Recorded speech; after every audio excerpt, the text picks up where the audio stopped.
On va pouvoir continuer notre petite vidéo sur notre vibe coding Mimad.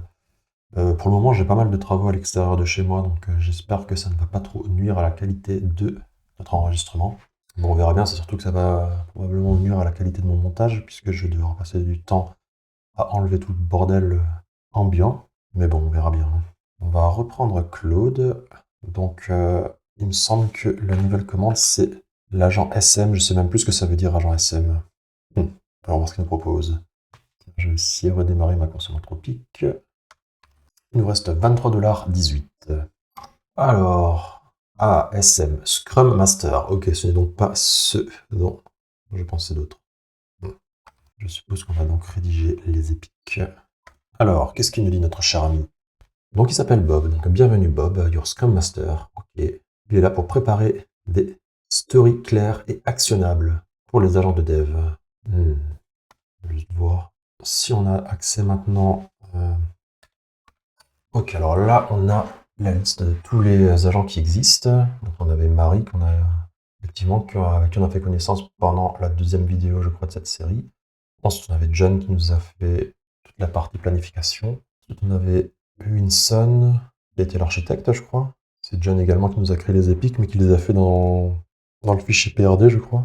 Et là maintenant c'est Bob qui doit nous créer les sprints et les stories. Mais du coup, on commence par quoi? Ok, je pense que c'est le sprint planning qu'on va faire.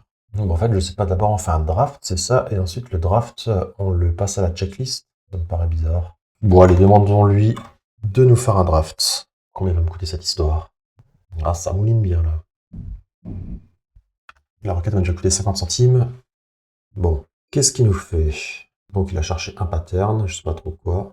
Il a démarré la task draft. Il a cherché deux patterns dans 3 fichiers, je sais pas trop.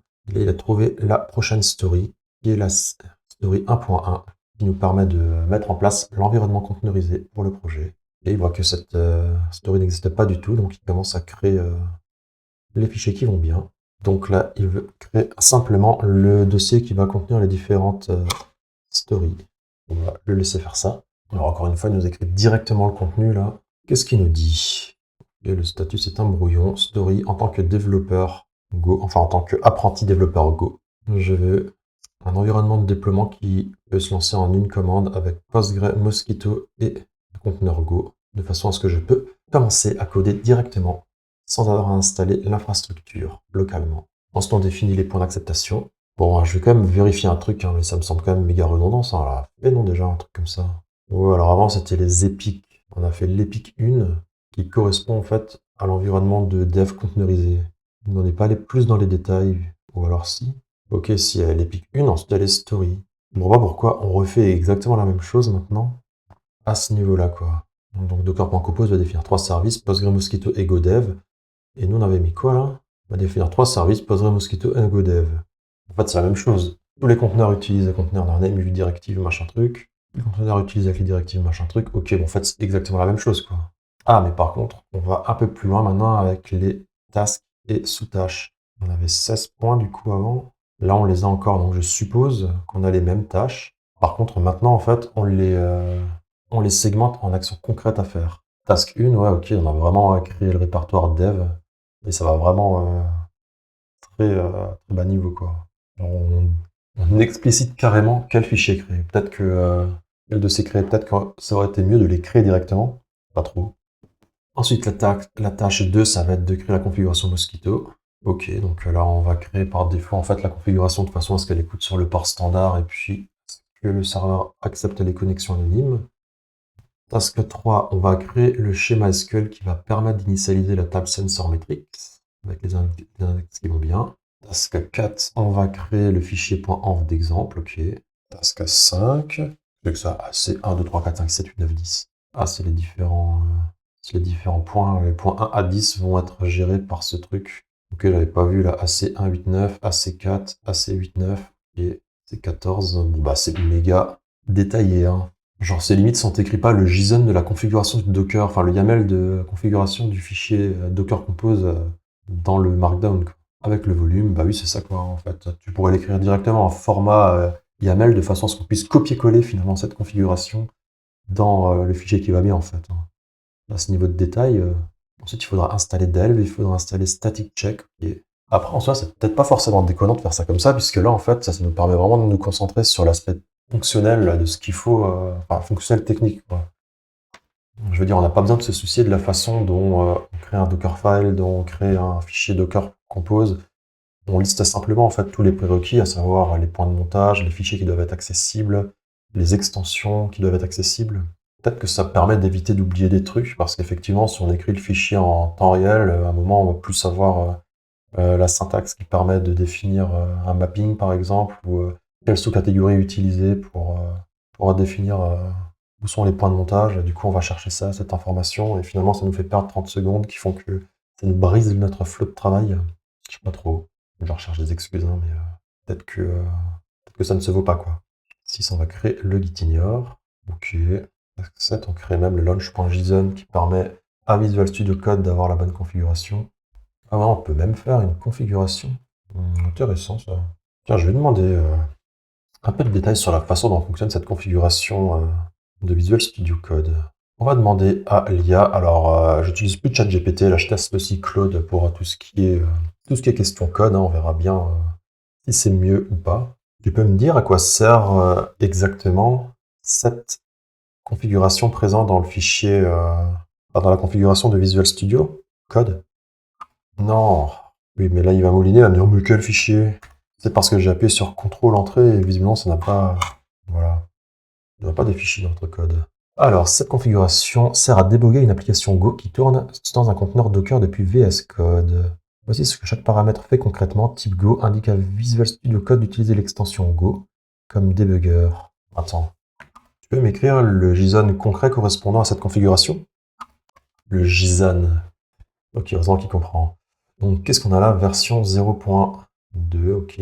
Configuration name attach to go in Docker. Donc, go, request attach mode. Ok, donc en fait, c'est vraiment la configuration du debugger, ce fichier-là. Du coup, le fichier launch.json sert uniquement à configurer des debuggers. On peut aussi l'utiliser pour configurer d'autres choses sur l'IDE. Le fichier launch.json. Le fichier s'appelle launch, pas launch. Ah oui, mais fous-toi pas de ma gueule, hein. C'est Super Whisper qui comprend pas. C'est pas moi qui suis si débile. Et lui, il est dédié exclusivement à la configuration du débogage dans Visual Studio Code. Pas de responsabilité, mais Visual Studio Code dispose d'autres fichiers de configuration dans VS Code pour les autres aspects de l'IDE. Setting, task, extension, keybindings. Ok. Bon, bah d'accord, donc là, en fait, on crée l'équivalent dans PHP Storm d'un script de débogage, quoi. Il va s'appeler attach to go in Docker de type Go, parce que je suppose que si on installe Delve, ça va être le débugger utilisé par défaut pour toutes les configurations de type Go. Request, c'est pour dire, je suppose qu'on s'attache nous-mêmes au débugger. Et ensuite le port, ok. Port 2345 qui sera bindé, je suppose, sur le conteneur. Alors, voilà, 2345 ou 23, ce que j'ai dit moi. 2345, ok, ouais, c'est bon. Tâche 8, on vérifie que l'environnement fonctionne, ça démarre correctement, quoi. Bon, ça me semble bien. Note pour le dev. Projet structure contexte. Donc là, on a de nouveau les fichiers de travail. Toujours la même chose, hein, sauf si on l'a déjà écrit quelque part, l'endroit, enfin l'arborescence à utiliser pour le projet. Mais bon. Ok, c'est marqué là. Mais c'est marrant quand même, c'est le paraphrasage, hein. J'ai l'impression, si on bosse pour des humains, en fait, ça peut être utile, mais je supposais que l'IA était quand même capable de récupérer les infos une fois sur toutes, quoi. Une fois pour toutes. Ok, on a même une partie spécifique qui nous parle de tout ce qui concerne la connectivité, en disant le réseau interne que sera utilisé par le projet Docker avec le port mapping. Ensuite, la liste des différents volumes qui sont intégrés aux images. Ok. On a le schéma de la base de données. Ouais, c'est ça en fait. Après, les devs, ils ont juste besoin d'utiliser ce fichier-là. Ils n'ont plus besoin de travailler avec les autres fichiers Markdown en fait. On précise bien que l'application n'a pas à créer le schéma en fait. On suppose que le schéma est déjà présent dans la base de données, effectivement. Ok, on explique la technologie à utiliser, très bien. Les variables d'environnement à utiliser pour gérer la configuration. Ils sont présents dans le fichier .env par exemple. La configuration Mosquito. C'est quand même marrant parce que pour avoir une configuration aussi précise, le vrai dev, enfin, ou le vrai Scrum Master qui va en fait écrire ce fichier-là, il va devoir en fait le lancer quelque part en fait. Et c'est cette configuration. Ne pas écrire au pif dans le fichier Markdown un truc qui a l'air bien, que c'est tellement précis que le dev va forcément s'attendre parce qu'il est à copier-coller en fait cette configuration. Sauf que du coup, si ta configuration est tellement précise que tu as juste besoin de la copier-coller pour l'utiliser, bah, pourquoi ne pas la mettre directement en fait dans le fichier de configuration plutôt que de le mettre dans un markdown qui sera copié-collé dans la configuration. Ouais, j'ai l'impression que tout cela est un proof of concept de l'administration française. Ok, là du coup on a notre exemple de configuration launch.json qui encore une fois est textuellement bonne quoi. Donc là il y a juste à faire un copier-coller de ce truc. C'est une paraphrase technique du paragraphe qu'on avait eu juste un petit peu plus tôt là, ou à task 7 là qui nous explique comment la gérer quoi. Donc je ne comprends pas pourquoi on a ces deux paragraphes en fait. Autant nous mettre directement la configuration une fois pour toutes. Hein. Note de sécurité. Les fichiers .env ne doivent jamais être committés. Ok, seulement les exemples doivent l'être, d'accord. Et pour le test, en fait, on n'a rien à tester là puisqu'on ne crée que l'infrastructure. Donc effectivement, on n'a pas besoin de tester l'infrastructure. On part du principe que l'infrastructure, si elle ne fonctionne pas, on le remarquera déjà. Et de toute façon, oui, sans infrastructure, on ne peut pas lancer les tests. Donc, ni l'application, ni quoi que ce soit. Et puis une fois que le dev sera terminé, on n'aura plus besoin de l'infrastructure. Donc effectivement, ça va être des étapes de vérification manuelle qui vont être utilisées comme test d'acceptation. Les AC 10, 11, 12 et 16, c'est-à-dire que tous les conteneurs démarrent avec succès. On peut vérifier la connectivité Postgre avec la commande qui va bien. On peut vérifier la connectivité Postgre avec la commande qui va bien. Et 16, qu'on arrive à mettre en place un breakpoint et puis arrêter le débugger dessus, quoi.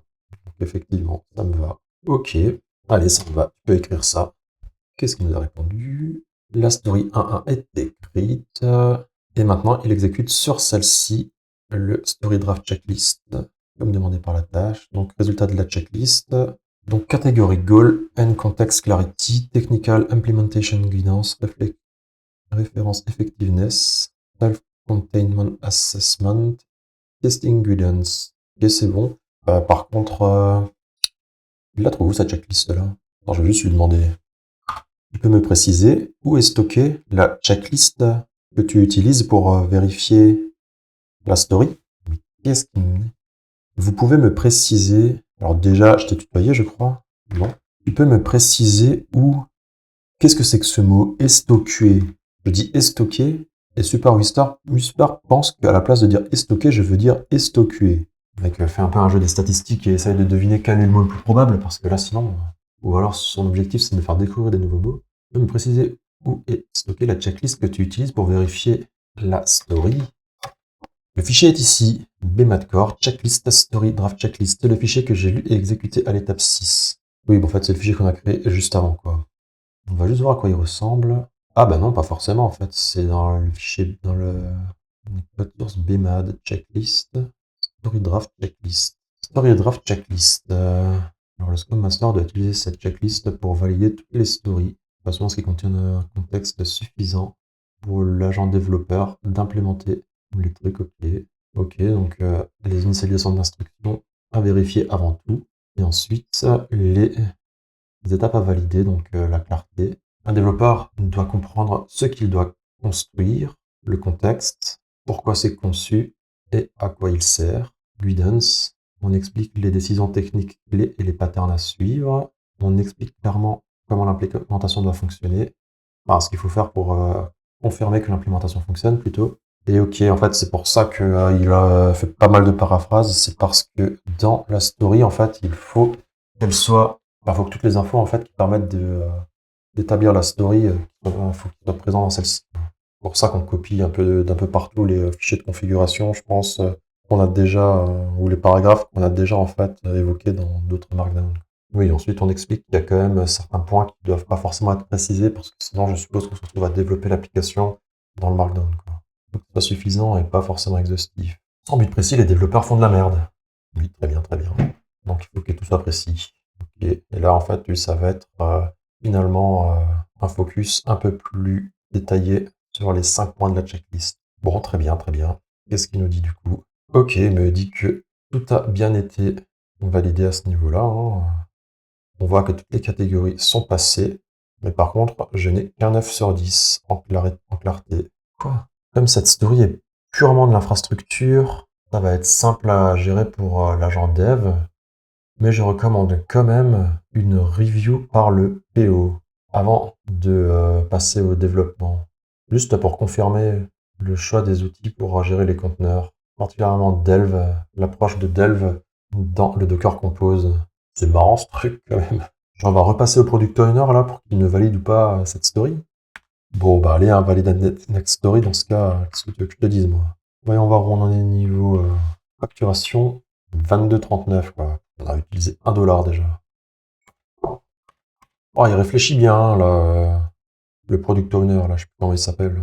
Il y a 1 minute 30 qu'il tergiverse. Ah, alors qu'est-ce qui se passe? Déjà, voyons voir combien nous aura coûté toute cette histoire. 22,25, je ne me rappelle plus combien il y avait avant, mais c'était pas beaucoup plus, je crois. Peut-être une dizaine de centimes.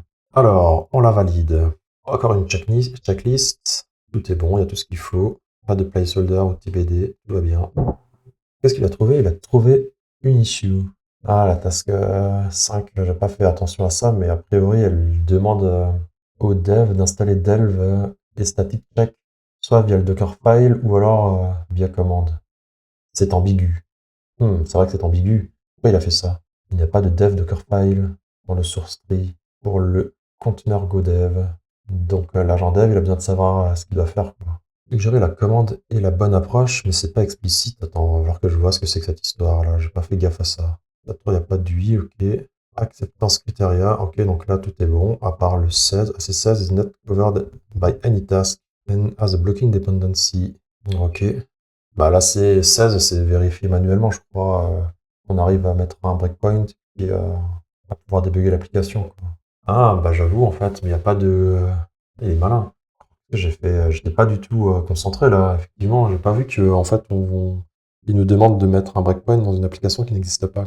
Ouais, ok, on est allé jusqu'à définir le contenu exact du fichier .gitignore.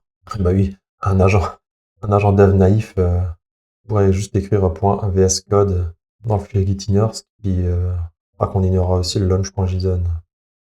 Et t'appuies anti-hallucination verification. Et bah dis donc, pense même à faire attention à ne pas halluciner. Donc là, on est bon. Aucune librairie ou pattern n'a été inventée. Donc là, il a quand même trouvé une erreur critique au niveau de l'ACSS qui, effectivement, en fait, ne peut pas être testée puisqu'on n'a pas de code source.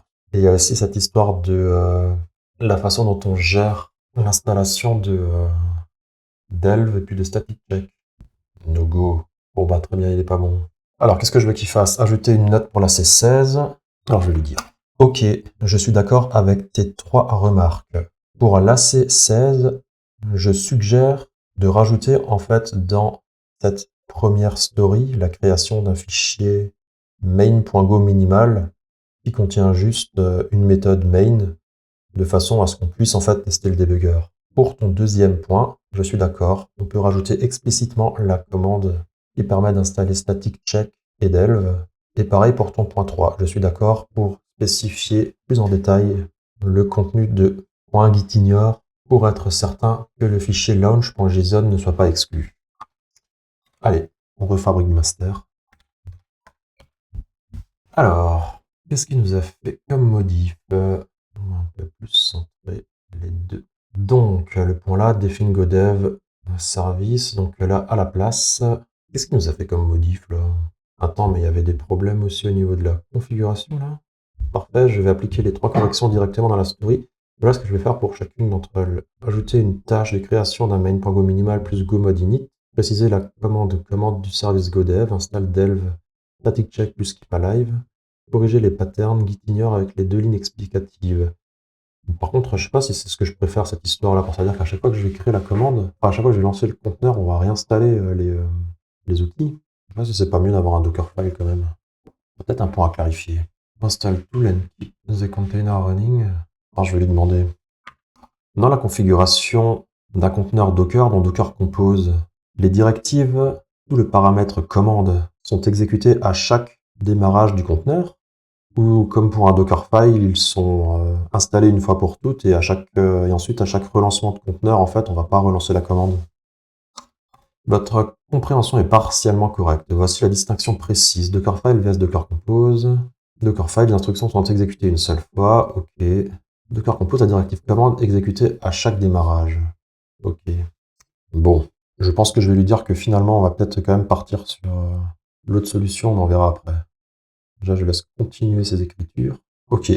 C'est vraiment pour être sûr que si le dev est stupide, il comprend comment faire, quoi. Mais il vaut mieux trop dire que pas assez.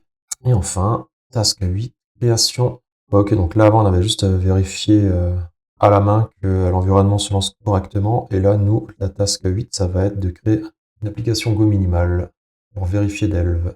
Ok, donc on crée notre commande. Donc ensuite, dans le conteneur Go, on lance la commande Go mode init. Ok, ce qui va nous créer le fichier main.go. Non, en fait, ce qui va nous créer l'application, mais on va voir en même temps, du coup, dans le fichier main.go, ce contenu minimum. On va vérifier que les binaires se compilent bien. Et ensuite, on lance Delve. Et ensuite, on attache Visual Studio Code, enfin le débugger de Visual Studio Code au fichier, quoi. Et ensuite, on a rajouté une task 9 qui vérifie, OK. Ok, alors pourquoi est-ce qu'il modifie maintenant l'username là? Genre, pourquoi il me le marque en dur? Bref, je sais pas si c'est très grave, mais c'est quand même marrant qu'il modifie ça alors que ça n'a finalement rien à voir avec notre fichier, quoi. Mais là, c'est pareil, ces commandes, je sais pas trop à quel point c'est bien de juste aller recoder comme ça, ou alors elles sont peut-être... ouais, je pense qu'on va les rajouter, il me semble, dans un makefile, non, de façon à ce qu'on puisse les exécuter automatiquement dans le CI/CD. Donc là, ok, on va pouvoir partir là-dessus. Mettons à jour les dev notes pour refléter ces ajouts. Donc on va rajouter les fichiers manquants, effectivement. C'est bien. Qu'est-ce qu'il nous a rajouté là? Encore une dev note. Ouais, ok, il nous explique comment faire pour vérifier le débugage, quoi. Et là maintenant, il nous a découpé l'étape de vérification manuelle en différents points, j'ai l'impression. Ok, ouais, on a les AC 10, 11, 12 qui sont vérifiés avec la commande docker compose up, puisqu'on va voir si les conteneurs démarrent bien. Et pour la C16, ben là, on va se connecter au debugger, visiblement. Alors, c'est bizarre, puisqu'on va se connecter au debugger, j'ai l'impression, sans passer par Visual Studio Code. Donc, effectivement, la commande, on la lance bien dans le conteneur. Inside GoDev conteneur, vs code attach, breakpoint in main.go is it. Je ne comprends pas trop cette commande-là. Alors, si on lance cette commande dans le conteneur, on va attacher le code dans Visual Studio Code. Ok. Demandons une clarification. Il y a un truc que je ne suis pas sûr de comprendre avec la commande ci-dessous. Est-ce que tu peux me confirmer que si je l'exécute, un breakpoint sera ajouté à l'application dans Visual Studio Code? Ah, je n'ai pas réussi à aller à la ligne. Oui, voilà, elle est là. Je ne vois pas de commande dans ton message. Cette commande ne crée pas de breakpoint dans Visual Studio Code. Ok, ça la crée bien en ligne de commande, quoi, enfin, sur la console, quoi. Elle démarre Delve, le débugger Go en mode headless, en interface, en écoutant sur le port et lance l'application. Ah non, ok. Oui, oui, putain, je suis bête. J'ai compris, en fait, c'est logique, puisque c'est pas comme un script à PHP, en fait, où on a X debug qui tourne toujours en local, quoi. Là, effectivement, il faut lancer l'application depuis le debugger, en fait. Oui, très bien. Ouais, c'est ça, on lance l'application DLV avec en paramètre notre application MQTT to BBD. Oui. Alors, j'ai des modifs à lui dire. Toutes les corrections ont été appliquées. Alors attends, maintenant, il y a un truc que je me demande, est-ce qu'on ne pourrait pas utiliser la commande, du coup, commande de Docker Compose pour lancer automatiquement notre fichier main.go via le debugger? Je me dis que ça pourrait être pratique, mais en même temps, en fait, bah non, c'est stupide, parce que si tu fais des modifications, en fait, il faut quand même que tu relances le fichier, mais en fait, tu peux le relancer simplement en relançant le conteneur. Bon, on va lui demander ce qu'il en pense. Finalement, je me dis que ça serait peut-être mieux de créer un Dockerfile pour l'installation de Static Check et de Delve. Ça évitera d'avoir à réinstaller les applications à chaque fois qu'on lance les conteneurs, non? Comme cette opération peut être longue, je me dis qu'il vaut mieux la faire une fois pour toutes dans le code de l'image, plutôt que de réexécuter l'installation à chaque lancement. Pour ce qui est du lancement du debugger sur notre application, là, je me dis que ça pourrait être bien de lancer la commande DLV dans l'attribut commande de Docker Compose. De cette façon, on est certain qu'à chaque fois qu'on démarre nos conteneurs, on a bien notre application de test qui est lancée et directement configurée pour être débuggable. Tu en penses quoi? Je lui dis tu en penses quoi? Il me dit je en pense quoi? Je pense quoi? Bon allez, on va espérer que le reste est bon. Encore une fois, je vais devoir partir là. 21,69 $. Alors, qu'est-ce qu'il nous dit? Bonne réflexion sur les deux points, à mon avis. Dockerfile.dev.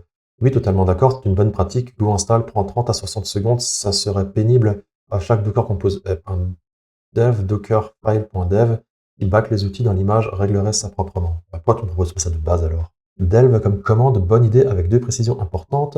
Il faut ajouter les flags accept multi-client continu à la commande delve. Sans continu, le conteneur démarrera mais l'application restera bloquée en attente d'un débugger attaché. Ce qui serait gênant pour un développeur qui veut juste lancer l'appli sans débugger. Ok. Mais continue, l'appli démarre normalement et le débugger peut se connecter à tout moment. Très bien. Problème d'ordre dans la story 1.1. Le premier Docker Compose Up go.mode n'existe pas encore, il est créé en task 8. Delve va donc échouer. Il faut le mentionner dans la story. Le développeur doit d'abord créer go.mode plus main.go task 8, puis faire un Docker Compose Restart Go Dev pour que Delve démarre correctement.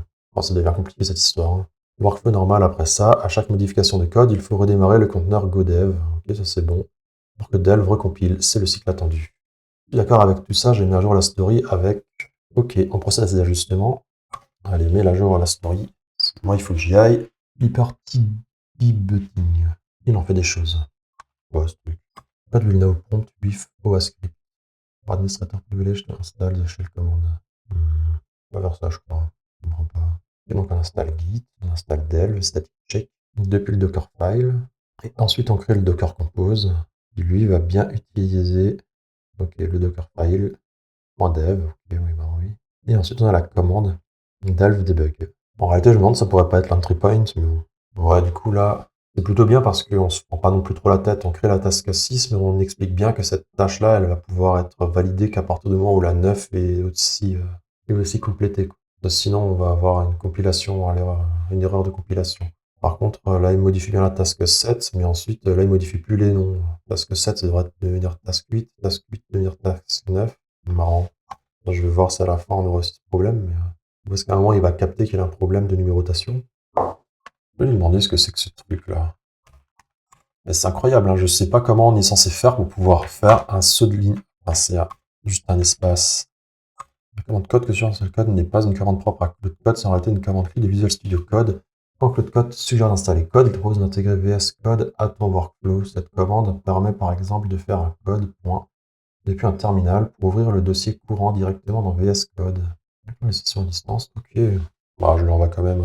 Ah oui, c'est exactement ça. Bon, ok, on va l'installer. Bon. Ah oui, ok, là, il me le fait maintenant, la deuxième modif. Il a bien pensé à changer les numéros, donc tout va bien. Et la task 9, du coup, qui est la création de l'application Go Minimal. Donc, c'est à partir de ce moment-là seulement qu'on pourra, en fait, lancer l'application. Donc, on définit déjà le nom du module. Place username, if actual GitHub username, ok. Task 10, et là, on enlève tout ça, par contre. Parce qu'on n'a plus besoin de vérifier si le binaire compile, on n'a plus besoin de lancer Delve en mode headless, comme c'est déjà fait en fait dans l'étape 6, mais par contre, ça pourrait toujours être intéressant de vérifier qu'on puisse bien se connecter en fait à depuis Visual Studio Code au debugger, parce qu'on le fait plus tard. Start environnement and verify all ICs, et là on vérifie bien que Delve fonctionne dans Visual Studio Code, ok. Bon bah ça me va tout ça. Bon, installons sa commande code là, que j'ai fait. Ah mince, c'est terminé. Ok, on précise les fichiers à mettre en plus, là, très bien. Yes. 21,69$ restant. 21,23. Qu'est-ce qui nous change là? Contenu apport mapping, image build. Ah oui, ok, ça c'est. Maintenant on a un build parce qu'effectivement on n'utilise plus une image officielle, enfin une image officielle, une image qui existe en tant que telle, qui est présente publiquement. On va utiliser une image custom qui sera construite à partir du Dockerfile qu'on a bien dans notre fichier dev, quoi. Ah, il pense à tout, hein. Il pense à modifier ces 36 000 markdown. Allez, install code, je vais faire ça. Et voilà. Wow. Dev dockerfile.dev, custom image. Ok, donc là c'est dans les dev notes où on va avoir le contenu de notre Dockerfile. Donc on démarre notre conteneur Alpine. De base, on va installer Git comme demandé et ensuite on va installer les outils Delve et puis static check. Voilà, bulle de l'image au premier Docker Compose Up. Voilà, on peut le faire à la main. Parfait. Et là, on rechange nos conditions de test. C'est marrant, maintenant on rajoute des éléments de test pour Postgre, pour Mosquito, alors qu'avant on n'en avait pas, quoi. On avait juste 10, 11, 12, débrouille-toi, quoi. Là maintenant on précise la chose plus de détails, quoi. Marrant ce changement d'humeur, quoi. Finalement, l'IA fonctionne un peu comme un humain, quoi. En fonction des jours, on fait plus ou moins beaucoup de travail, quoi. Ah, et du coup, ça m'a fait une nouvelle version, quoi. On avait l'initial draft. Ok, on a fait un changelog, quoi. Bah, ok, hein, si tu veux, mais l'auteur Bob. Là, maintenant, il faudrait vraiment que j'y aille, donc ça serait cool que ça finisse. Voilà la souris mise à jour, récapitulative des changements. Ok, merci. Eh bien, on va y aller. Donc, ce que je vais faire, c'est que je vais committer ce code. Oh, on en a fait des changements, là. Ah oui, mais j'ai oublié de committer le split de la dernière fois, en fait. Je vais mettre à string, ok. Et là, je vais rajouter l'architecture. Et puis maintenant, je rajoute la story 1.1. Et puis, on va pouvoir y aller. On se retrouve juste après. Nous revoilà quelques jours plus tard. Alors, qu'est-ce que j'ai fait entre-temps? J'ai remarqué que Anthropic mettait un nom d'entreprise qui n'avait rien à voir sur mes factures. Genre, à la place de les nommer à SpyZone, le nom de ma boîte, il les adressait à Kevin's Personal Organization. Du coup, je voulais changer ce truc, c'était pas possible. J'ai fini par supprimer mon compte Anthropic sans avoir conscience que je le faisais. Bref, j'ai dû recréer un compte Anthropic. Et là, j'ai remarqué qu'on pouvait éventuellement utiliser Cloud Code avec l'abonnement Pro, je crois, ou Max de Claude qui, je pensais, ne permettait que d'accéder en fait au chat, mais visiblement non. Donc, comme ça m'a l'air un peu moins cher que l'API, je suis parti là-dessus et on va voir à quel point c'est réellement utilisable. Et puis, on va continuer le test avec celle-ci, quoi. Par contre, il me semble que du coup, je n'ai aucune façon de voir ce que j'ai consommé de mon quota. D'ailleurs, c'est trop bizarre parce que si je vais sur claude.ai, on me dit toujours que je suis... Ah bah non, maintenant c'est bon, je suis bien en forfait pro. Ok. Parce que j'ai fait l'upgrade il y a genre 2 heures. Et au début, quand j'ai vérifié, ben, on me disait toujours que j'étais avec le plan basique, quoi. Ok, si on va dans utilisation, on peut voir en fait la consommation. On a déjà du forfait visiblement. Je vais vous montrer ça. Voilà, on peut voir que maintenant j'ai un pourcentage qui me dit ce que je peux utiliser. Session actuelle. Ok, donc on a visiblement un plafond par session et un plafond par semaine. Bon, ça me semble bien. Ah, on a même un truc qui nous permet. Un truc qui nous permet visiblement d'être facturé plus, je suppose. Attendez, je vais vous centrer le truc. Voilà. Donc en gros, ok, je peux rajouter un peu un genre de forfait prépayé, enfin d'or forfait, une cagnotte d'or forfait prépayé, qui me permettrait après de consommer un peu comme avec l'API, je suppose. Donc pour le moment, on ne va pas activer ce truc, hein. Voilà. Et puis bref, on va voir ce que ça va donner. Du coup, je mets ma petite console à côté. Là, je pourrais voir la consommation en temps réel de différents agents. Et on va pouvoir reprendre. Du coup, c'était l'agent SM, je crois, le Scrum Master. Je vais voir si je lance juste SM. Est-ce qu'il va comprendre qu'on a déjà fait une story et qu'il va devoir continuer après celle-ci? Je suppose, hein. J'espère. Alors, on retrouve Bob. Qu'est-ce qu'il nous dit? Tiens, d'ailleurs, c'est nous écrit en petit parce que j'avais utilisé Visual Studio Code pour un autre projet entre temps. Je vais vous augmenter la taille. Comme ça, on est bien. Alors, qu'est-ce qu'il nous dit?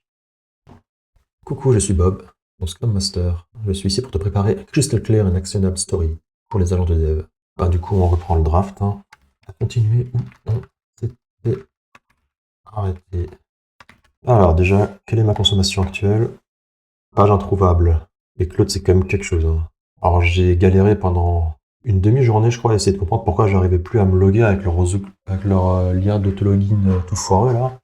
En fait, j'ai regardé dans la console Firefox pour récupérer directement le retour de la requête d'authentification. J'avais un message d'erreur qui me disait que mon compte était bloqué puisque j'avais supprimé mon organisation, justement. Mais en front, t'as genre aucune indication, quoi. On te dit juste que le lien n'a pas fonctionné d'autologin, quoi. Et que tu devrais peut-être essayer plus tard éventuellement, quoi. Bref, c'est un peu chiant d'avoir un truc aussi nul, quoi. Ah ouais, j'ai déjà utilisé 4% du plafond de ma session actuelle. Ça me semble beaucoup, ça, non? Bon, on va voir. Hein. L'avantage, c'est comme j'ai le temps de bosser sur ce projet que par fragment de 2 heures, soit ça va peut-être pas être problématique si j'ai si peu de consommation possible. Qu'est-ce que c'est que ça? La procédure exige que la story précédente soit à l'état de done avant d'en créer une nouvelle. Option, marquer la 1.1 comme done et créer la 1.2. Accepter le risque override, créer d'abord la 1.2 en draft malgré la 1.1 complète. Annuler. Attends, je comprends pas ce qu'il veut. Que dois-je réaliser de plus pour la story 1.1 pour qu'elle soit considérée comme done? Alors, il y a toujours des problèmes avec les espaces. Que dois-je réaliser de plus pour la story 1.1 pour considérer comme done? 4% utilisé. Toujours 4% utilisé. Qu'est-ce qu'il nous dit? Bash commande ls. Ok. Ensuite, il fait un écho de 3 tirets. Ensuite, il me refait ls, donc il liste le contenu d'un dossier dont il pipe les erreurs sur dev nul. Qu'est-ce qui branle? Comment content code character in flag name? To proceed. Mais non, qu'est-ce que tu me fais? Putain, il est bourré Bob ou quoi? Spotted. On va relancer la commande là. Peut-être qu'il a mal démarré. Ok, ça m'a l'air un peu plus normal là, sa réponse. Maintenant sur le contenu de la story 1.1, voici ce qui reste à accomplir. Toutes les tâches ne sont pas encore cochées, ce qui signifie que la story n'a pas encore été implémentée. Ouais, donc on crée les différents fichiers qui vont être utilisés dans notre projet. Ça, on l'avait vu. En résumé, la story 1.1 n'a pas encore été confiée à un dev agent pour implémenter manuellement. Je souhaite confier la story à un dev agent pour qu'il implémente toutes les tâches, l'implémenter manuellement et cocher les tâches au fur et à mesure. Une fois toutes les assez vérifiées, mettre le statut en done. Ah d'accord. En fait, c'est marrant, du coup, le Scrum Master, il travaille itérativement, quoi. J'aimerais bien quand même... Ok, du coup, on est dans la documentation officielle de BIMAD, qui fonctionne de nouveau depuis la dernière fois qu'on l'avait testé, quoi. Comme on m'a dit au début de mon expérimentation, le site était down. Ça a duré plusieurs semaines, visiblement. Le voici up à nouveau. Du coup, profitons-en. Donc, on voit que l'étape 2, en fait, qui préconise, donc dans le cycle de construction du projet, c'est effectivement de passer d'abord par l'agent SM qui va créer la story, et ensuite d'utiliser le dev qui va en fait implémenter la story. Ok. Voilà, j'ai récupéré le graphe qui explique comment fonctionne la méthode BIMAD de façon visuelle, et effectivement, on en est dans l'étape 4. Donc on a fait notre plan de sprint, et maintenant c'est la story loop. Donc on crée la story, on la valide, ensuite le dev la développe. On a le code review, fait par un autre LLM. On itère là-dessus jusqu'à ce que c'est bon. Quand la story est bonne, on passe à la suivante, jusqu'à ce qu'il n'y en ait plus. Donc, ok, très bien. En confiant la story à un dev. Ouais, c'est marrant, moi je pensais qu'on allait d'abord développer toutes les stories pour avoir une vue vraiment complète du projet, et ensuite en fait passer sur le dev. Du coup, qu'est-ce qu'il nous a fait? Je lance le story checklist dans YOLO mode, et je t'ai dit de confier la story à un agent dev, là, qu'est-ce que tu me lances la checklist? Ça, on l'avait déjà vu, ça. Ah, merci. Peut-être qu'on fasse ça. Slash dev. Qu'est-ce qu'il va nous faire? Combien il me reste de crédit? C'est ça la vraie question. Ça va, je suis à 5% utilisé. Voici James, mon développeur full stack. Allez, il est prêt à implémenter des stories proprement et efficacement. Implémenter la story assignée. Il peut exécuter les tests aussi, et puis expliquer ce qui vient d'être fait. Mode d'apprentissage. Voilà, on va dire. Alors, qu'est-ce qu'il nous dit? Halt. Story en statut draft. La règle est stricte, je ne peux pas démarrer l'implémentation tant que la story n'est pas sortie du statut draft. Mais il faudrait que vous sachiez, là.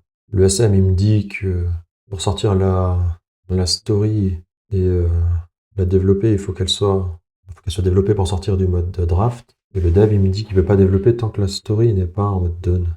Changer le statut manuellement en approved, mais dire de procéder, donner l'autorisation explicite de procéder malgré le statut draft. Bon, attends, que je vais redemander à l'agent SM quel est le fuck. Attends, je lui dis un, sinon simplement. Ok, c'est tout. Bon, je sais pas pourquoi il me l'a pas mis en approved le Scrum Master.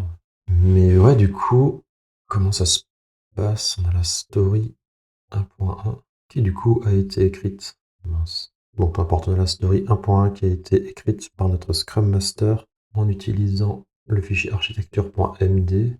Du coup, c'est à ça que sert. Ah, c'est bizarre, je me pensais qu'on avait vu, bah, il me semble bien qu'on avait vu justement déjà une liste des épiques. Plus dans quel fichier c'était dans le PRD du coup? Ouais, PRD, ok. Donc là, on a les épiques en fait, qui sont en mode grosse ligne, je pense. On a déjà les stories qui existent. Et en fait, le SM va transformer ces stories en tâches concrètement implémentables.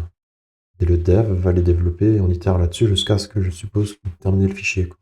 Et voyons ce qu'il nous dit. Du coup, cet agent dev dont j'ai oublié le nom m'a fait des changements parce que je vais les valider. Comment je fais pour voir ces changements? Bon, attendez, j'ai déjà commité la story 1. L'élection de la story 1.1 par le Scrum Master. Voilà. Ça, on va plus facilement pouvoir voir les modifications du dev. Bon, je sais pas ce qu'il a fait. Je vois plus les modifs. Ah, c'est là. Ok. Donc, il m'a changé la configuration de Mosquito pour me dire simplement ce qui était précisé en fait textuellement dans la story. Écoute sur le port 1883 et qu'on peut se connecter dessus de façon anonyme. Du coup, bah oui, c'est bien. Ensuite, il nous crée le schéma 01-schéma.sql. Moi, ça va être le code qui va permettre d'initialiser la base de données. Là, il nous propose quoi? Create table if not exist, donc sensor metrics. Ok, avec l'idée qui est un begin, qui va utiliser la méthode d'auto-incrément là qu'on avait vu, quoi, avec le type identity, qui sera obligatoire, on ne pourra pas passer outre. On aura du coup l'identifiant du sensor qui sera un varchar de 255 caractères, la date qui est un timestamp, metrics qui est en type JSON-B et non JSON, puisque comme on l'avait vu, c'est le type optimal pour gérer en fait le JSON sans avoir à manipuler du texte en fait, comme ça serait le cas avec le type JSON. Et la contrainte, c'est déjà on a forcément l'ID qui de base en fait doit être unique, c'est implicite vu que c'est la clé primaire, mais on rajoute une deuxième contrainte qui nous impose d'avoir une unique entrée par sensor et par date. C'est aussi ce qu'on avait vu pour éviter les doubles entrées, même si dans la pratique ça n'arrivera quasiment jamais vu que la date est stockée à la microseconde, il me semble. Donc même si on utilise en fait MQTT en type QoS0, c'est-à-dire sans acquittement en fait de la notification par le serveur, même si une transaction est récupérée, une notification est récupérée 2 fois, on va certainement pas exactement la même microseconde, donc en fait on pourrait rajouter une dédoublon, je pense. Mais bon, on verra bien si c'est un problème ou pas, quoi. Et ensuite on rajoute les index qu'on avait définis aussi, hein. L'index cheveux de type Gene qui permet de facilement processer les métriques et l'autre qui va nous permettre de récupérer les différentes entités par capteur et par date, quoi, pour pouvoir faire des listings efficacement. Donc ça me va. La consommation de mon forfait est de 7%. Qu'est-ce qu'on a là? La configuration Postgre. Ah non, c'est le .env.example de l'infra de dev qu'on aura. Donc ouais, on définit les logins Postgre, la façon dont on peut se connecter au serveur, la façon de localisation du serveur MQTT. MQTT username et password, on n'a rien. Mais en fait, ces variables-là, en fait, je vais voir MQTT, password. Ah, ok, on a bien. On va faire quoi de ce truc? Oh mince, j'avais pas vu ce truc dans la story. Parce qu'en fait, on va jamais utiliser ça. Ah mince, ça existe depuis toujours. Bon, c'est pas très grave. On va dire que le dev va le prendre en compte. On peut le garder. Alors maintenant, le Dockerfile. En fait, j'aimerais bien démarrer un deuxième. Je pourrais pas faire une deuxième fenêtre avec ce truc que je me mettrais en bas. Open Netherweave. Ou alors je me mets avec un autre logiciel, mais ce serait moins pratique quand même. Ah bah si, ça me l'a mis sur le côté là. Du coup, est-ce que je pourrais pas... Ah, ça fonctionne. Ok, donc là en fait, j'ai mis la story pour amener dans une fenêtre flottante que je vais mettre juste en dessous de notre fenêtre là. Bon, vous la voyez pas, mais au moins moi je peux vérifier en fait à quel point ce qu'il nous fait c'est cohérent avec ce qu'on veut. Donc on en est où là? Donc on est à la tâche 5, création du dockerfile.dev, donc basé sur Golang, ça c'est bon. Il nous installe Git parce qu'a priori c'est nécessaire pour installer Delve. Bon, en même temps, le fichier il est tellement explicite. Bon, voulez-vous qu'il se trompe quoi? Vous ne voyez pas, il y a ma tête. Mais là, globalement, ce qu'on lui demande, c'est ça, quoi, la tâche 5. Donc, on lui dit quelle image utiliser. Bon, ok, là, il y a juste la commande install git via APK. Effectivement, il faut qu'il devine, en fait, à quoi ressemblera la commande APK, quoi. Mais ensuite, tu as directement les directives Dockerfile qui permettent de récupérer les modules qui vont bien. Et ensuite, on lui dit que le workdir, ça doit être tâche app. Limite, il peut difficilement se planter, quoi. Allez, écrit. En fait, c'est vachement vicieux, ce truc, hein. Parce que moi, je pensais que j'allais utiliser Claude Code pour qu'il m'aide à faire du Go. Mais en fait, ce qui va se passer, c'est plutôt Claude Code qui va faire du Go, et puis moi qui vais constater son code en me disant que, ok, c'est donc ce qu'il fallait faire, quoi. Je suis vraiment spectateur de tout ça. Là, maintenant, on crée le Docker Compose du dev. Ah oui, a priori, c'est du dev, hein, vu que la prod ne sera pas gérée par Docker Compose, mais par mon serveur Proxmox. Ok, donc on est aussi sur... on a le conteneur Postgre. Qu'est-ce que c'est que cet entry point là? On a un initdb qui pointera sur le répertoire docker-entrypoint-initdb.d du conteneur Docker. C'était quoi .initdb? On l'a déjà lu? Ah ok. Ça va être la liste des fichiers SQL à exécuter, je suppose, pour monter le conteneur. Donc quoi, ça veut dire qu'à chaque fois qu'on va relancer le conteneur, en fait, on va réinitialiser la base de données, je suppose. Ou alors non, puisqu'on persiste quand même les volumes contiennent a priori les données de la base de données dans un volume Docker. Ouais, qui est là en bas. Ok, oui, donc les données sont persistées, mais je suppose que s'ils n'existent pas de base, ça va être ce truc-là qui va être utilisé. Donc on a un réseau qui lie tous les conteneurs ensemble. Mosquito, on va utiliser Eclipse Mosquito, comme prévu. Le nom est bon. On va vérifier là. Est-ce que c'est Postgre? Postgre? C'était BDD que j'avais mis. Bon, bref, c'est pas grave. Mosquito, on a la configuration qu'on avait définie avant. Et ensuite, les conteneurs GoDev qu'on va construire de façon fait maison avec le Dockerfile qu'on a généré avant. Donc, ça va être notre instance de dev avec ce qu'il faut pour qu'on puisse se connecter au debugger. Ok, depends on pour assurer que les conteneurs Postgre et Mosquito sont démarrés avant notre GoDev. Ça évitera que notre application tente de se connecter à des applications qui n'existent pas encore. Bon, ça m'a l'air bien. Combien me reste-t-il de crédit? Je suis à 8%. 8% et on a commencé à enregistrer il y a 30 minutes. Bon, ça va, ça a l'air quand même moins cher que l'API. C'est surtout que si on travaille pas de façon très intensive, c'est moins cher vu que tu payes que 18 € hors taxe par mois. Là où, avec l'API, bah, tu consommes forcément à chaque requête, quoi. Notre fichier Git ignore. On ignore bah, forcément tous les fichiers qui contiennent les variables d'environnement, les binaires, les fichiers temporaires de Docker, il fait des fichiers .pid. Ouais, bizarre. Pas sûr qu'il y en aura, mais on va garder ça, quoi. Le fichier .pid, moi, il me semble que c'est surtout utilisé au sein des scripts d'initialisation en systemd pour savoir qui il est quand on veut arrêter un logiciel. Mais je n'ai jamais vu avec mes conteneurs Docker. Vraiment. Et ensuite, les fichiers propres à Visual Studio Code et ceux de JetBrains. Si jamais à un moment je veux démarrer mon application sous PHP Storm, on ne sait jamais. Ah bah, mince. Comme j'étais sur l'autre fenêtre, on m'a ouvert le diff dessus. Donc le voilà. Qu'est-ce que c'est ça? Launch.json. Ah ok, oui, c'est la configuration du debugger. Et, voilà, c'est bon, hein. Tu peux y aller. Ah, et là, on rentre dans le dur. Notre première ligne de notre logiciel. On l'initialise sur le module. Alors, qui n'a pas le bon nom, je pense. Mince, où est-ce qu'il avait défini ça? Il définit nulle part, en fait, ce truc. Attends, je vais lui dire. Est-ce que je dis non, du coup? J'aimerais bien lui... non. Ok.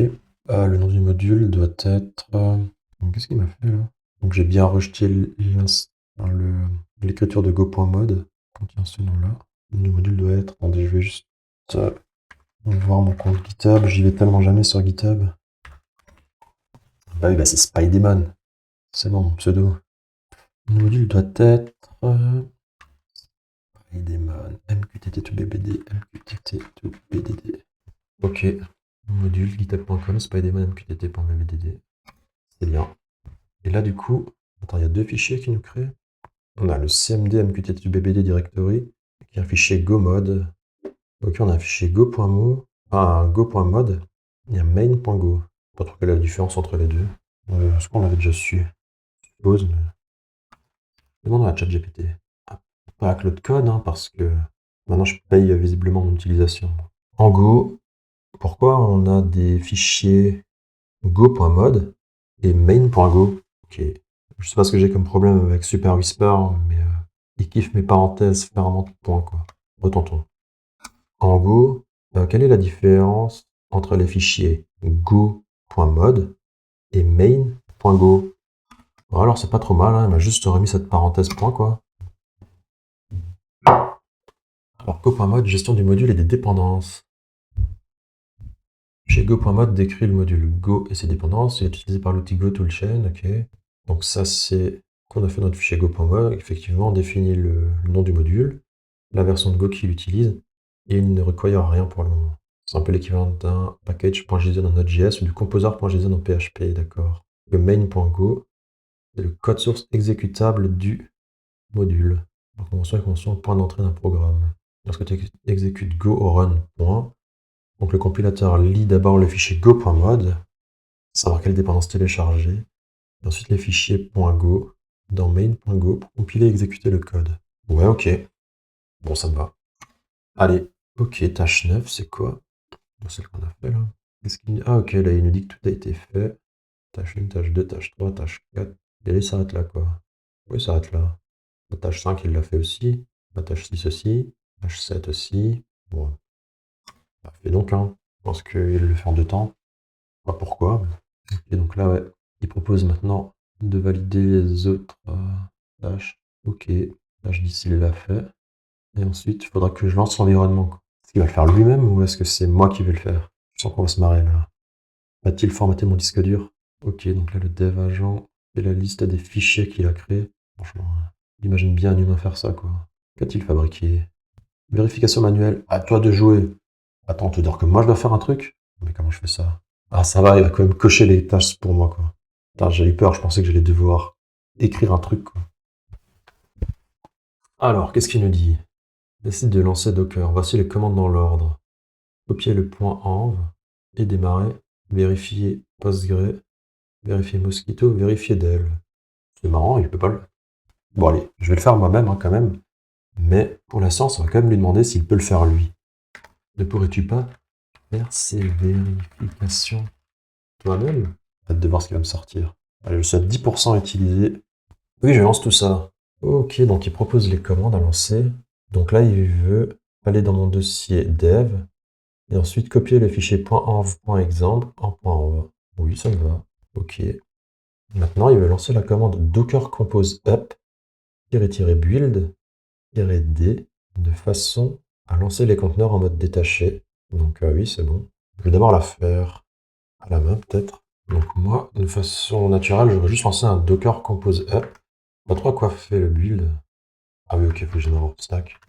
Stack, le fameux logiciel que j'utilise pour pouvoir utiliser Docker sur Mac. Donc là, on crée bien on crée bien le Docker, le conteneur Postgre et puis Mosquito. On les récupère d'Internet. Et puis notre conteneur de dev, lui, il va être compilé localement, mais il sera aussi basé sur l'image Alpine qui sera téléchargée. Tiens, co-install, là, GitHub Dev ne fonctionne pas. Oh, ça, l'option -build nous aurait sauvé de ce problème. Eh bien non. Mais qu'a fait l'IA? Run go install. Tiens, on va faire un truc marrant. On va voir si Claude va remarquer qu'il y a un problème. Exécute. Ah, dans local bake definition. Qu'est-ce qu'il fabrique? Il est marrant, c'est quoi ce problème-là? Internal load. Il y a un autre truc. Ah, mais il a quand même trouvé l'erreur. DLV la test 1.26.1, il requiert go.1.24, mais l'image golang 1.23. On utilise une image d'Alpine qui force l'utilisation de Go 1.23. C'est quand même intéressant ce qu'il fait là. S'il a compris qu'il y avait une erreur, visiblement il a trouvé un moyen de corriger le problème. Alors moi je veux juste voir un truc. Déjà je vais committer le code qu'il a créé pour le moment. Donc globalement ça va être tous les fichiers je pense. Plus vérifier qu'il n'ait pas fait de changement dans mon Dockerfile. 1.23, non, encore les deux, ok. Donc je rajoute la story aussi. Ignore. Go.mode aussi. Ça va. Oui, dev starts to work. Story. Ça, je l'ai committé très utile. Et du coup, il a même lancé quoi comme commande? Alors, il va même supprimer, je crois, l'image Golang 1.23-alpine. Mais qu'est-ce que c'est que mon Golis qui est directement exécuté en même temps là? Golis-m. Et ensuite, il cherche. C'est marrant ça. Je vais juste lancer cette commande qui devrait me permettre de récupérer toutes les versions du module Godev, je suppose. Ok. Et là, du coup, on grep sur celle dont la version commence par 1 point quelque chose. Et ensuite, on récupère que les 5 premiers résultats.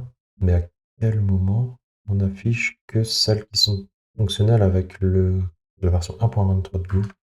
C'est les différentes versions du logiciel dev. A priori, on ne sait pas quelle dépendance il nécessite. Et surtout que sa commande, là, lui, il a oublié un pipe. Enfin, là, il y a un truc là entre. Un double pipe ou un point un double. Non, un point virgule, pardon. Pour exécuter deux commandes, là. Ou alors c'est autre chose. Bon, attends. On va voir ce qu'il va nous dire. Pour moi, sa commande-là, elle a un problème. Et quoi, Docker? Run, -rm. Je pensais que ça supprimait l'image, mais en fait, non. Je vais voir un truc. Qu'est-ce qui se passe si je lance ça?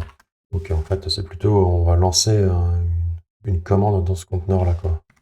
que là, si je fais username, il me dit que la commande username n'existe pas dans le path. Alors que si je la lance là, elle n'existe pas non plus. Mais c'est pas la même erreur. Du coup, je suppose qu'effectivement, cette commande-là a été lancée dans ce contexte. Et là, c'est sur mon ordi. Et donc là, il me fait quoi? Docker run-rm. Mais là, maintenant, il se connecte dans le conteneur. Il installe la bonne version de Delve, je suppose.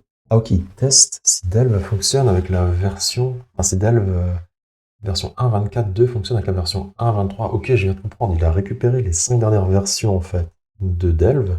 Et maintenant, il va tester une après l'autre jusqu'à trouver celle qui fonctionne, en fait, dans le conteneur. Enfin, c'est malin quand même. Bon, il aurait pu lire la doc et puis directement trouver la bonne, je suppose. Ouais, là, moi, attendez, je vais tenter de lancer la commande. Docker run rm lang 1.23 et là, ça a l'air de fonctionner. Et là, du coup, il a récupéré directement la cinquième qu'il a... Non, il a fait un tail-5. Hein. Ok, effectivement, je pense que si je mets la 1.26, là, j'ai le problème qui a été ressorti, comme quoi il faut la version 1.24 de Go. Et du coup, bon, en vrai, je pourrais peut-être modifier mon application pour utiliser la version 1.24, mais bon, on va pas le faire. Pourquoi? Parce que, un peu comme dans la vraie vie, des fois l'inertie elle est tellement grande dans la création d'un logiciel que quand on commence à se pencher dessus, on pense utiliser les dernières versions des logiciels qui existent, sauf que ça prend 6 mois à sortir et finalement on se retrouve avec un logiciel le jour de sa sortie qui est déjà obsolète. Du coup, on va rester là-dessus, on va juste lancer la commande, parce que là, l'installation va fonctionner. Mais du coup, est-ce que Claude va se contenter d'utiliser cette version 1.24.2 de Delve, ou il va quand même chercher la version plus récente qui fonctionnerait avec cette version de Go? Sachant que si la nomenclature SumVer est respectée, en fait, c'est la dernière valeur qui devrait fonctionner, quoi. La dernière version, l'autre version, à mon avis, elle a des breaking change. Je vais juste revoir la commande qu'il a lancée. Il a fait quoi, là? Donc ouais, il a récupéré la liste de toutes les versions de Delve qui existent. Il les a formatées de façon à ce qu'on ait les 5 derniers numéros d'affichés. Mais comment il a trouvé la 1.24 là du coup? Parce que là, il nous a fait ce truc. Quel en a eu le résultat? 1.25.0, 1.25.1, 1.25.2, 1.25.0, 1.25.1, 1.25.2, ok, donc ça c'est bon. Mais attends, comment il a fait pour deviner que la valeur qu'il devait installer, c'était... Enfin, la version, c'était la 1.24.2, là, du coup. À aucun moment, elle est ressortie pour sa commande. Ça paraît bizarre, cette histoire, là. Je comprends pas d'où il a eu cette info. Bon. En tout cas, cette version-là est bonne, donc il la fixe. Je vais quand même vérifier, moi. La 1.25.0, si elle fonctionne. La 1.25.0 fonctionne aussi, en fait. Comme fixe... L'impression qu'il a eu la flemme, là, il a fait un truc. Alors, je vais lui dire, là... Mon grand... Là, je pense que la 1.25.2 fonctionne. Ouais, voilà. C'est juste la 1.26 qui nécessite une version supérieure de Go. Ce que je comprends pas, c'est pourquoi il est parti sur la 1.24.2. Parce que la commande qu'il a faite pour lister les versions existantes du logiciel s'est arrêtée à la 1.25.0 en fait. Alors il aurait pu exécuter cette version-là, il aurait constaté qu'elle fonctionne, et après se dire que c'est du SemVer versioning, donc de tester la 1.25.2. Il aurait constaté que ça fonctionne aussi. Il aurait pu utiliser celle-là. Je sais pas pourquoi il se base sur la 1.24.2, je sais même pas d'où il a récupéré ce numéro de version. Non, il utilise plutôt la version 1.25.2 qui fonctionne aussi. Donc, du coup, il nous change notre Dockerfile pour utiliser à la place de la test la version 1.25.2. Mais d'ailleurs, c'est pareil, j'ai pas vérifié, il faut pas utiliser de la test pour ce genre de script, parce que forcément, au bout d'un moment, ça va péter, quoi. Ou alors, je devrais utiliser des latest et quand ça pète, ça va mettre à jour le projet. Bon, en tout cas, on va utiliser Dockerfile là. Je me demande s'il va mettre à jour la story aussi. Parce que dans la story, je crois que c'était très clair en fait de la version qu'il fallait utiliser, non? Je regarde. Ouais, on a bien marqué qu'il fallait utiliser la test. Ici, là. Bottling. Ok. Qu'est-ce qu'il nous fait d'autre? Toujours un problème.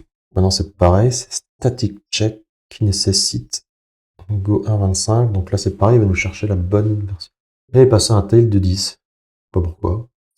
Donc là, c'est ça, c'est static check qui est là en version latest. Donc on va faire la même chose.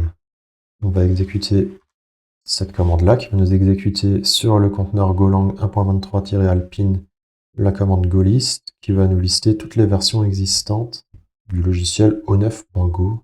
GoTool, c'est ce truc. Ça s'appelle pas static check. C'est marrant ce grep avec la version v.0. Et là, comment il va faire pour trouver la bonne version? Est-ce qu'il va aussi nous prendre la plus petite version de remontée et vérifier si ça fonctionne et se contenter de ça? Il est bizarre son test. Qu'est-ce qu'il fait là? Echo exit de points et la valeur de retour du logiciel d'avant, donc head 3. Ouais, c'est bizarre son truc là. Bon, je vais juste voir là aussi. On fabrique. Déjà, qu'est-ce que j'ai fait? Il me manque un code. Genre maintenant, il rajoute des codes. Ensuite, là, j'ai une erreur 130. Ça veut dire que le head 3 n'a pas fonctionné. Alors que là, pourtant, on a les 3 lignes qui sont affichées, quoi. Normalement, sous Linux, un logiciel qui fonctionne bien retourne 0. Tous les autres codes de retour sont censés être des erreurs. Il y a quelque chose là-dedans. C'est quoi 130? Non. Exit statut. The head utility exit 0 on success and superior 0 if an error required. Bah, ok, mais c'est quoi l'erreur? Mince. Ah, c'est compliqué, le bash, des fois il y a des subtilités. Parce que là il fonctionne le logiciel, visiblement. Si je fais echo, truc là, il me retourne 0. Donc là l'installation a bien fonctionné, le docker. Ah, mais c'est le docker run là qui a fonctionné. Pas forcément le go install. Si je veux le savoir, il faut que je fasse ça. Alors en plus c'est exécuté en parallèle. Et du coup, c'est plutôt. Mince, je sais plus comment on fait. Pas sûr que ça fonctionne. Hein. Non. Mais bon, dans tous les cas, son check m'a l'air très bizarre quand même. Que là, il fait un head. Ah oui, non, alors peut-être que. Ça peut être bien. Oui, je suis débile, j'ai exécuté avec un pipe, donc c'est moi-même qui demande en fait ce qui fonctionne de façon parallélisée. Quoi. Ouais, il faudrait que je fasse un jour des cours de bash. Pour moi et puis pour vous.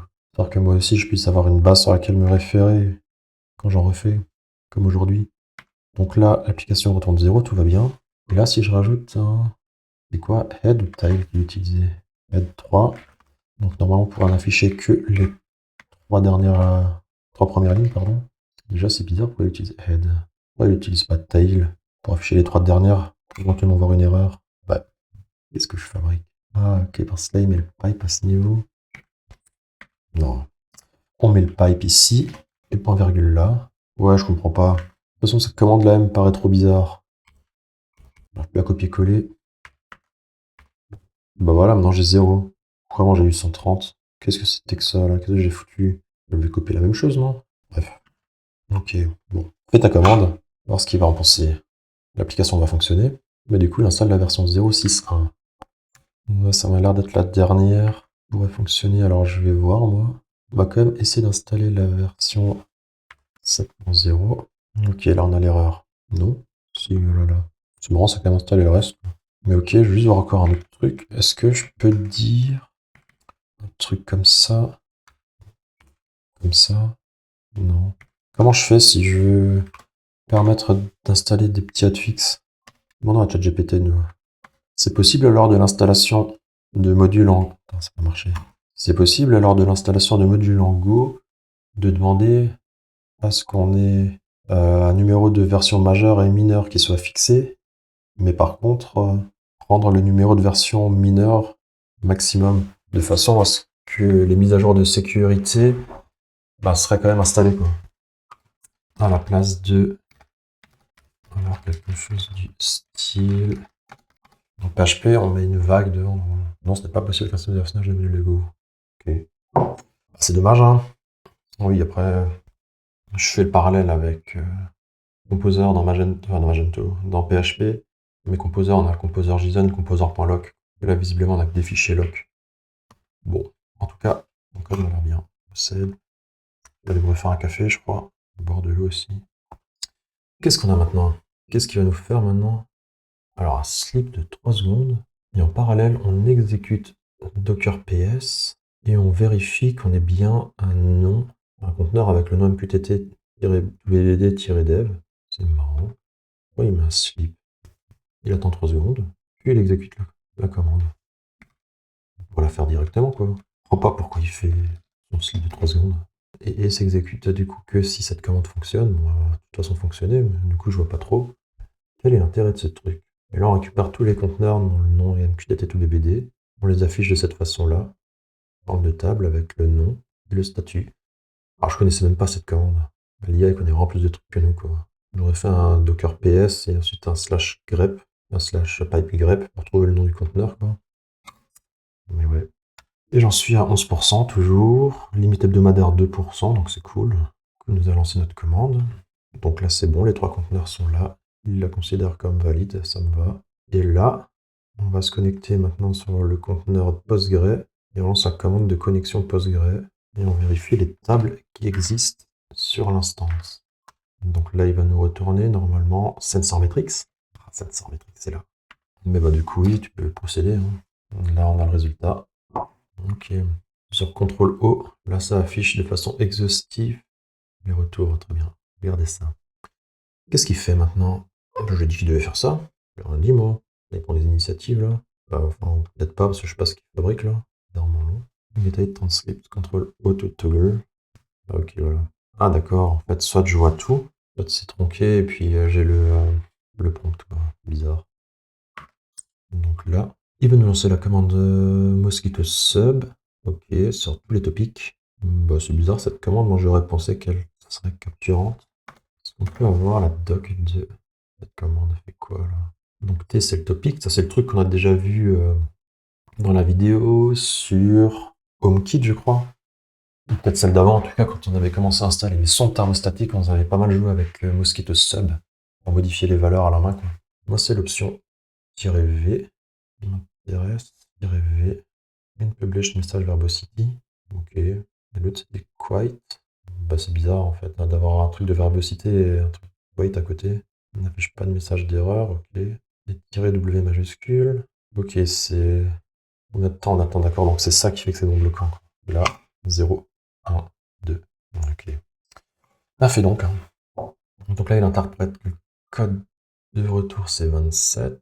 Donc on a eu un code d'erreur timeout, ce qui est normal. Ah, et là, maintenant, il publie un message de test pour confirmer la connexion. Donc là, il fait quoi?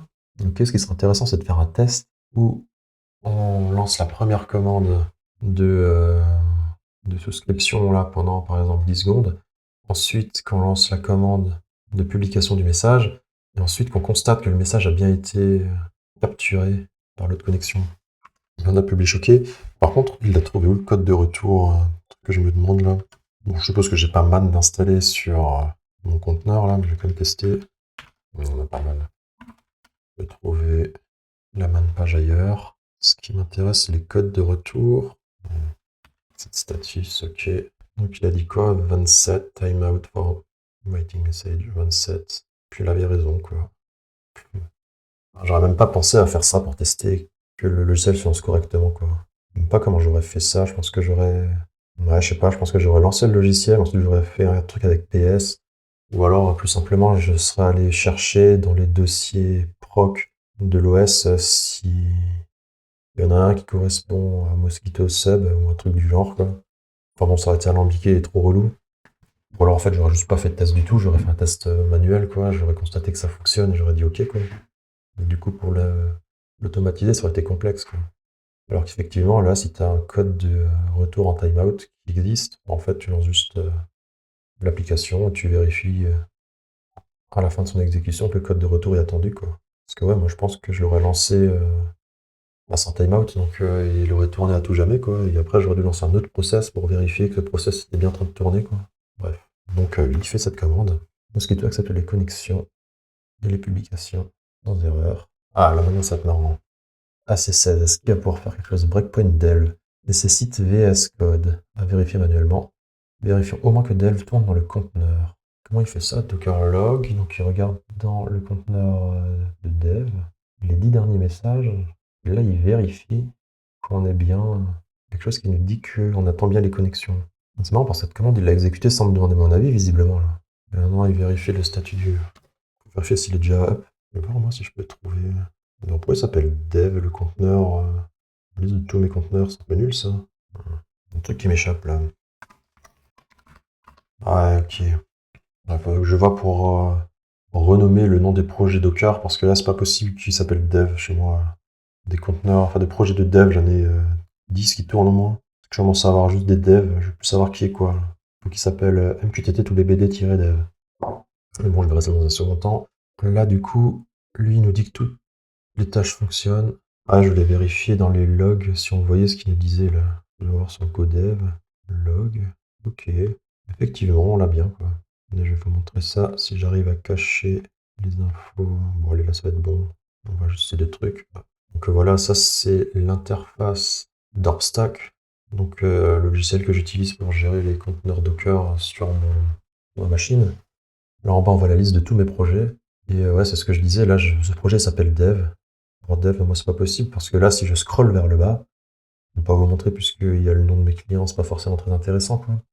Mais j'ai plein de conteneurs avec Dev marqué dedans. Donc, si je commence à avoir juste des devs, enfin des projets avec marqué Dev, ils vont sortir.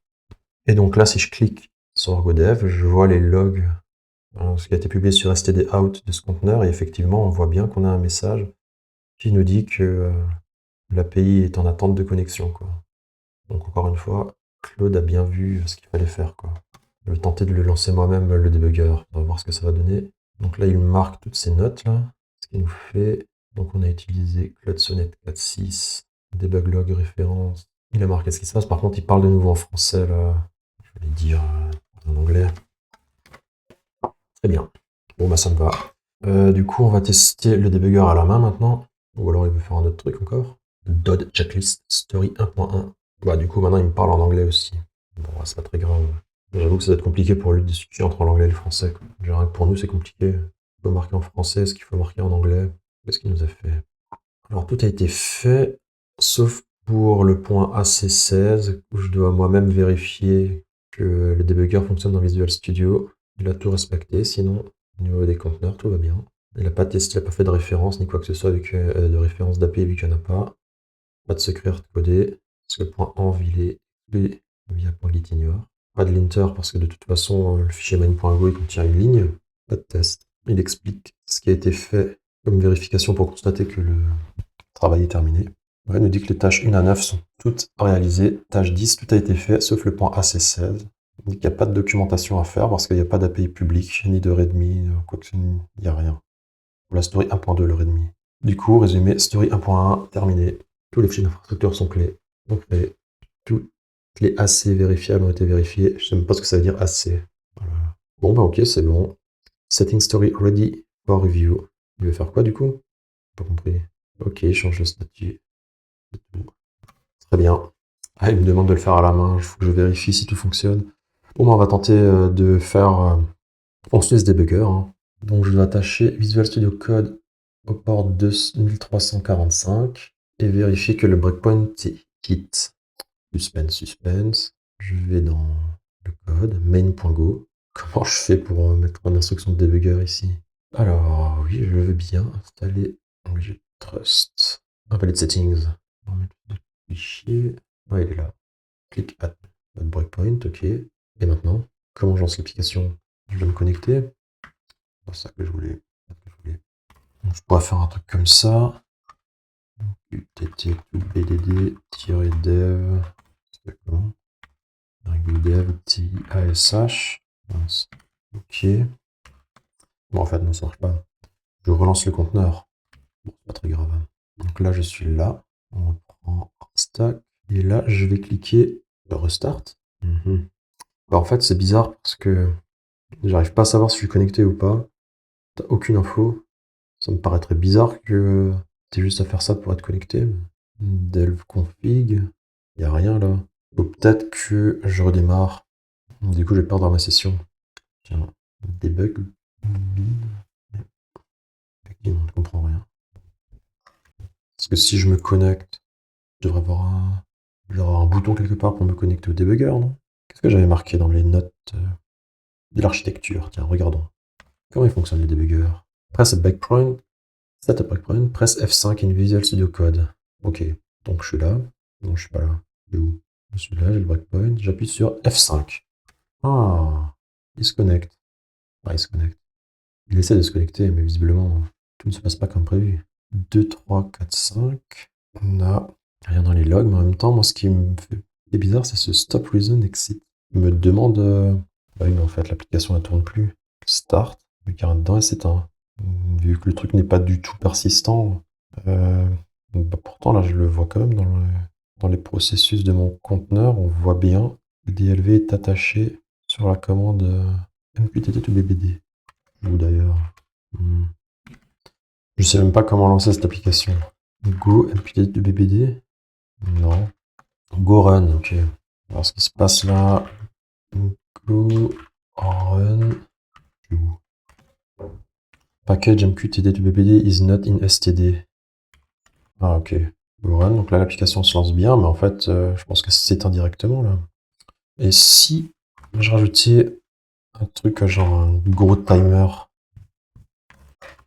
Scan command sleep qui est import time. Comme ça. Je fais un truc comme ça. Hop. Ok. Ouais. Pas de virgule. Expected point virgule. FMT. Ok, donc là maintenant on attend 20 secondes. Avant qu'il s'éteigne. Ok. Du coup, maintenant, si je relance l'application, là on est là. Je le restart. Et là il start. Dans Visual Studio, je fais sur F5. Ok, il a fonctionné, c'est attaché. J'ai ce truc là-haut là qui me permet de le définir. J'aimerais juste retrouver mon main.go là où je sais pas quoi là. Et il est là. Du coup, on va mettre un point d'arrêt là-dessus par exemple. Donc là, la session a été close parce que le debugger s'est fermé en fait. L'application elle est terminée. Ce qui est contre nature. Ce qui est bizarre, je voulais dire, c'est que le processus est toujours là, mais on peut plus s'y connecter en tout cas. Donc là, je vais le relancer encore une fois. Start. Là maintenant, j'ai le point d'arrêt après le sleep. J'appuie sur F5, je me connecte. On a bien le message comme quoi je suis attaché. Là, il se passe rien parce que... Qu'est-ce qui se passe là? Pas de breakpoint, bah oui. Non. Will not find file. Ah, il y a un problème de mapper encore, je pense. On va lui demander. Parce que bah, c'est vrai que c'est un peu chiant parce que c'est rapide. On va le relancer. Là, moi, si j'appuie sur F5, en fait, Batch to go in Docker, tourneur, bon, pas trop. Configuration, en fait, je sais pas dans quoi je suis là, qu'est-ce que je fabrique. Et c'est la configuration du debugger, mais t'as pas d'erreur. Lui demander à Claude Code, il est là pour ça après tout. Mais il est où d'ailleurs? Il est là. J'ai des problèmes avec le debugger. Je n'arrive pas à m'arrêter au breakpoint. Je pense que le problème vient du mapping au niveau des noms des fichiers, qui n'est pas les mêmes entre le file system de mon hôte sur lequel je travaille et celui du logiciel sur le conteneur Docker. Comment je peux faire pour définir le mapping? À mon avis, il va falloir rajouter une ligne dans ce fichier de configuration. Le problème classique avec Dell en remote, ouais, voilà, c'est ça. Le problème classique avec Dell en remote, le code est à app machin truc dans le conteneur, mais à user Kevin Agner project perso sur ton host, il faut rajouter substitute path dans launch.json. Oh, j'allais justement lui dire, mais comment on fait si mes collègues qui travailleront sur le projet n'utilisent pas le même répertoire local que moi? Et ben, il a la solution, quoi. Incroyable. Ça me va. On va retester. Oh, tu m'amuses. La modif, elle est pas là. Ah, il a capté que j'ai mis le time.sleep. C'est marrant, ça. Donc, il a mis à jour ce fichier-là. Moi, je vois pas la modif. Je sais pas pourquoi. J'ai une version pas à jour du... Don't save, ne fait rien.